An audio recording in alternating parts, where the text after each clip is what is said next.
Começando agora, Acervo Esportivo. Momentos que marcaram época do esporte brasileiro. Você acompanha aqui na Memory News. Meus amigos da Memory News, um grande abraço a todos. Estamos começando o Acervo Esportivo. Com muita informação, momentos que marcaram época do esporte para você. Façanhas que não deixaram de ser lembradas e que ficarão para sempre em nossos corações e principalmente em nossa memória. Vamos agora falar um pouquinho do automobilismo.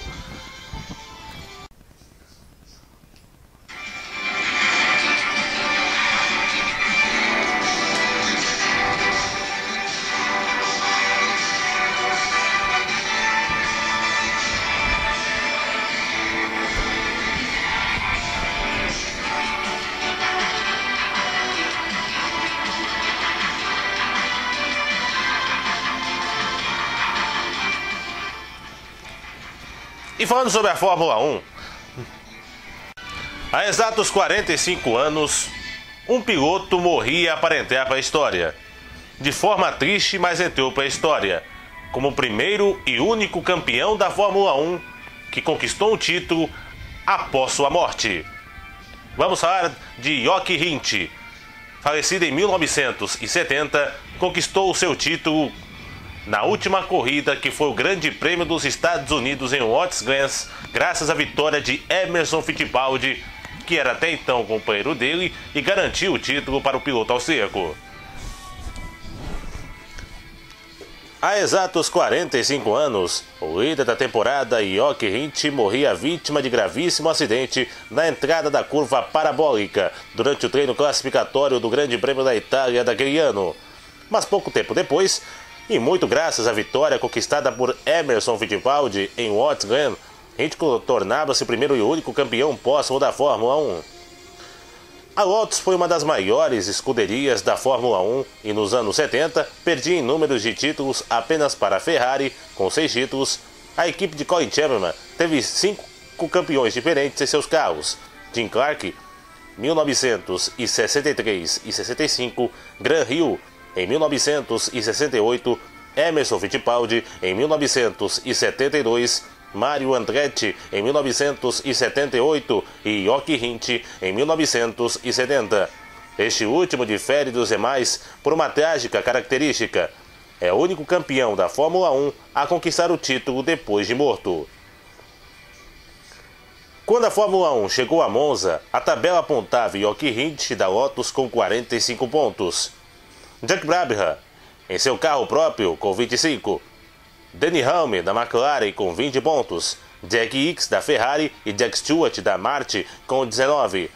Para o austríaco da Lotus, bastava vencer em Monza e Brabham não chegar ao pódio para conquistar o título. Era uma briga entre juventude e experiência. O austríaco tinha apenas 6 temporadas na categoria, já o australiano tinha 14 temporadas completas da Fórmula 1. Era tricampeão do mundo e dirigia por uma equipe própria. Brabham liderou o campeonato até o Grande Prêmio da Bélgica. No segundo terço do campeonato, Rindt emendou 4 vitórias seguidas e disparou da liderança. Na segunda parte do campeonato, quem começou a despontar foi a Ferrari de Jack Hicks. Após o péssimo início de campeonato, o belga obteve 3 pódios e 5 corridas. Terceiro da Holanda, segundo na Alemanha e a vitória da Áustria, e com isso o ferrarista chegou junto da briga pelo vice-campeonato e sonhava com a vitória em cima de Rindt. Durante os treinos classificatórios de sexta-feira, Hicks foi o primeiro, com Clay Regazzoni e Ignacio Giunti, colocando as outras 2 Ferraris nas 3 primeiras posições do grid. A Lotus não tinha bom rendimento e Rindt foi apenas 6º colocado com o Lotus 72C. Rindt, descontente com o carro, queria guiar o modelo antigo, o Lotus 49. Emerson Fittipaldi escapou da entrada da parabólica e foi parar no meio das árvores do Parque de Monza. Milagrosamente, o brasileiro nada sofreu. Colin Chapman decidiu então trocar o motor de Rindt e o austríaco tomou uma tremenda decisão. Pediu à equipe para arrancar as asas dianteiras do carro. A ideia era aproveitar as retas de Monza. O piloto iria se virar para segurar o carro das curvas. John Mills e Emerson Fittipaldi acharam a ideia de Hint coisa de louco e mantiveram as asas em seus bólidos. Durante o sábado, Hint tentou de todo modo tomar apoio de Jack Hicks na reta que antecede a parabólica. O austríaco passou a McLaren de Rame, mas os freios da Lotus falham, no mesmo lugar onde Fittipaldi bateu na véspera. Em um lance de trágico azar, Hint bate o carro no guardrail, mas no pilar de concreto que sustentava as lâminas de metal. O austríaco não gostava do cinto de segurança apertado, de modo que seu corpo deslizou no cockpit. O cinto superior acabou por quebrar até a queda do piloto. Para completar a tragédia, não havia helicóptero do circuito. Hint foi levado de ambulância para Milão, 40 km distante de Monza. Retirado vivo do carro, chegou morto ao hospital. Hicks obteve apoio com facilidade, cravando 1 minuto 24 segundos e 140 centésimos. 220 centésimos à frente do mexicano Pedro Rodrigues, da BRM. Mas o clima de competição do Grande Prêmio da Itália havia desaparecido por conta da morte de Hint. Era o terceiro piloto da Fórmula 1 a morrer naquele ano, junto com Bruce McLaren e Piers Courant. Colin Chapman retirou seus carros da corrida. O belga mantém a ponta após a largada, mas a transmissão da Ferrari quebrou na volta 25. Com isso, Regazzoni assumiu a ponta e venceu após outras 43 vitórias. Foi a última volta que a corrida italiana teria 68 voltas. A multidão invadiu a pista para comemorar a vitória de Regazzoni. Os abandonos de Hicks e Brabham, aliados ao segundo lugar de Stewart, praticamente decidiram o campeonato. Hint tinha 20 pontos de vantagem para os vices-líderes e faltavam apenas as 3 provas da América do Norte para o fim do campeonato. Hicks venceria o Canadá e no México, mas o quarto lugar nos Estados Unidos, culminando com a vitória marcante de Emerson Fittipaldi, essa que foi a primeira de sua carreira, terminou com as pretensões de títulos do belga. E Jochen Hint foi campeão póstumo, conquistando pela primeira vez na história da Fórmula 1 o seu título, mesmo depois de morto. A morte de Hint se deu por um problema de freio no carro, a causa do acidente. No entanto, essa questão nunca foi esclarecida até hoje na história da Fórmula 1. Jochen Hint perdeu a vida no momento do auge da carreira, ao qual estava liderando o campeonato e tinha um carro competitivo na mão. O piloto austríaco já havia tentado na Fórmula 1 alguns anos antes, mas não tinha um bom equipamento para brigar por campeonatos. Enfim, em 1970, ele conseguia ter um equipamento à altura.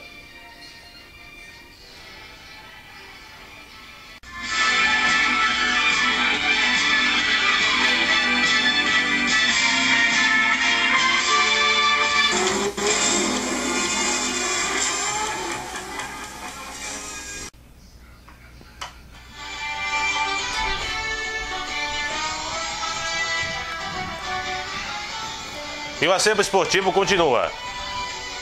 Vamos contar a história agora do jogador Shoryu Uda, o goleiro que morreu no último domingo após se chocar com o jogador brasileiro. Após ele ter se chocado com Ramon Rodrigues, jogador brasileiro naturalizado da Indonésia. Vamos acompanhar um pouquinho a história dele?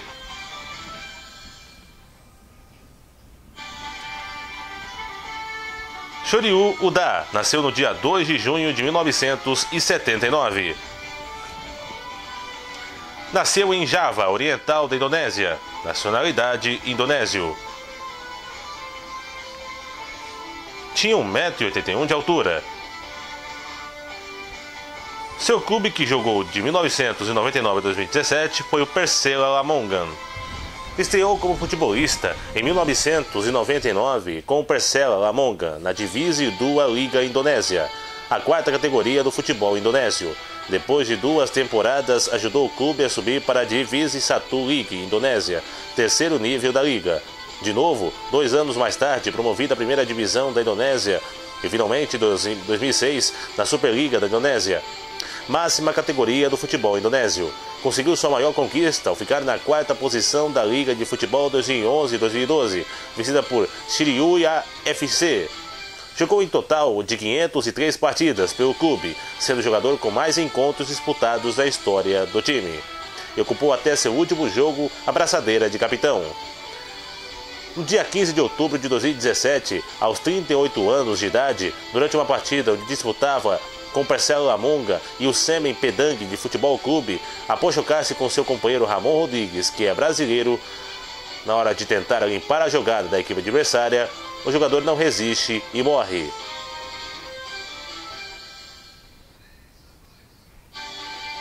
Num fato triste que abalou o futebol da Indonésia no último domingo, o goleiro Choriu Rudá, de 38 anos, do Marcelo Lamonga, morreu por complicações após se chocar com o companheiro durante a partida contra o Semen Padang. A notícia foi confirmada por veículos locais e pelo site Gol.com, que produziu uma fala do médico Zakir Mubarog, que trabalha no hospital Dr. Soerge Lamong General, onde o jogador foi atendido. Ruda chegou a reagir após o choque com Ramon Rodrigues, que é brasileiro e atua no Marcelo Lamonga. Ao ser atingido na cabeça, o goleiro levou a mão ao queixo e aos poucos depois caiu desacordado no gramado. Os médicos agiram e tentaram reanimar o jogador, sem sucesso. Assim, ele foi retirado por uma ambulância e levado ao hospital, onde não resistiu. Ao longo de toda a sua carreira, Choriu Rudá atuou pelo Marcelo Lamonga e recebeu inúmeras homenagens nas redes sociais do clube. Companheiros também postaram fotos ao seu lado, chamando-o de ídolo e lenda. Bom, a gente continua com o nosso acervo esportivo e vamos agora falar um pouco da história da primeira medalha de ouro conquistada pelo Brasil nos Jogos Olímpicos de Verão.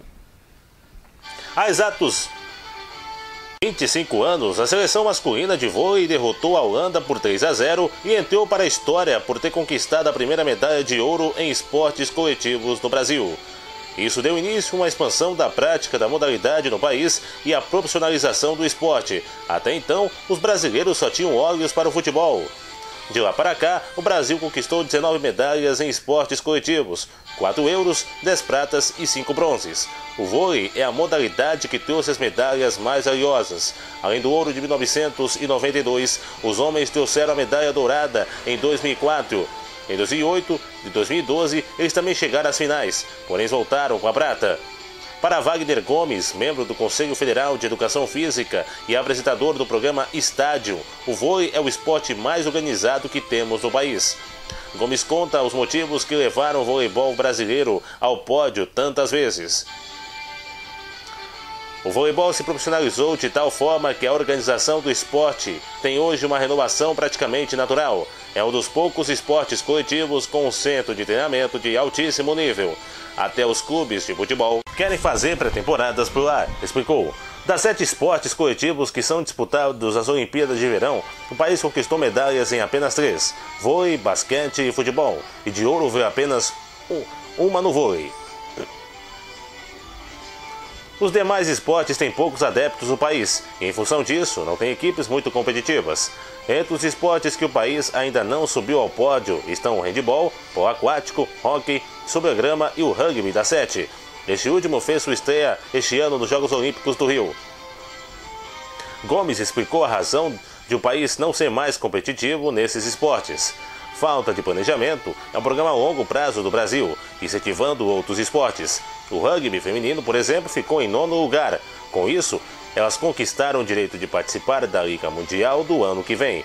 Antes, elas só eram convidadas, mas também, quem faz rugby aqui, são pouquíssimos clubes. Precisamos dar mais visibilidade a esses esportes, de modo a fazer um planejamento a longo prazo. O Brasil é muito grande, quanto mais praticantes o país tiver, mais fácil de selecionar, concluiu. E esse foi o Acervo Esportivo. Gostaram do programa? Envie a sua opinião aqui na Memory News, no Facebook e também no YouTube. Estamos no Facebook, você curte a nossa página, você acessa a nossa fanpage de notícias e fica por dentro de tudo que acontece na Memory News. Informação, prestação de serviço e muito esporte para você. No YouTube temos o nosso canal de postar vídeos. Acesse youtube.com e fique por dentro da Memory News com muitos vídeos para você.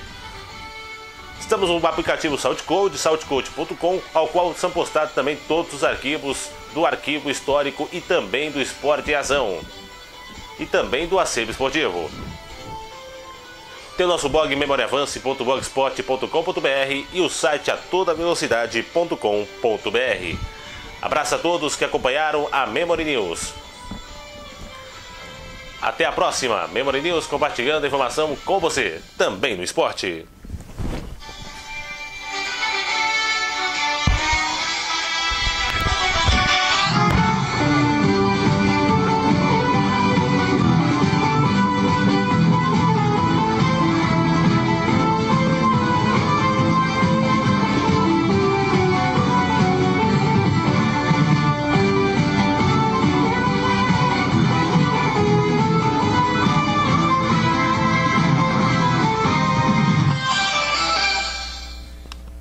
Você acompanhou o Acervo Esportivo na Memory News. Sempre compartilhando a informação com você, também no esporte.